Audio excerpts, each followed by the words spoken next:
Hello, my name is Chris Maxwell, and I'm an East Hartford High School graduate.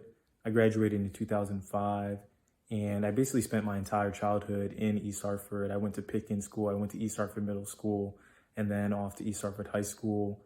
And today for Mentor Monday, I wanted to talk about something called the imposter syndrome. Imposter syndrome is something that's probably pretty common, and it's basically a feeling that you are inadequate or that you're not good enough, and that eventually someone is going to figure out that you're not good enough and that you don't belong in the position that you're currently in. And like I said, I think that imposter syndrome is probably pretty common. It's definitely something that I had throughout my years in East Hartford Public Schools and even after that. And I think if you ask around to some of your classmates or to some of your teachers, you'd probably find out that a good percentage of them have also had feelings of imposter syndrome at some point in their life. And imposter syndrome applies to a lot of different aspects of people's lives.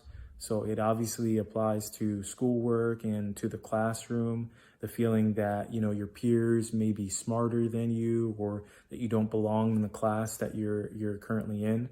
It can also apply to sports or to any performance activities that you do, feeling that maybe you're not good enough to be on the team, or you're not fast enough, or you're not quick enough.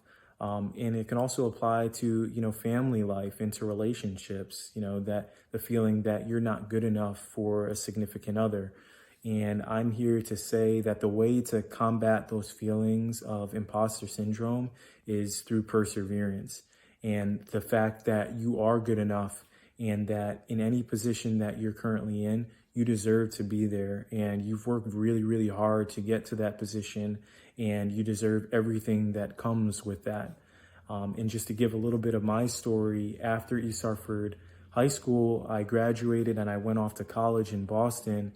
And when I arrived at college, those feelings of imposter syndrome amplified. I was surrounded by even more smart people, and that made me feel like, wow, maybe I'm not supposed to be here and they're going to figure this out at some point. But I persevered through those feelings, and I just kept working hard and kept doing what I was doing. And eventually I graduated from college and I went on to medical school and residency. And now I'm a practicing doctor in California. And I think if you have that same mentality of willpower and perseverance, and just keep in the back of your mind that you are good enough and that you do deserve to be in whatever position that you're in, you will accomplish all of your goals in life and be successful while doing it. And I think that's the most important thing when it comes to really fighting these feelings of imposter syndrome. And I would encourage you to, discuss those feelings with other classmates or your teachers or your family members, anyone in your life.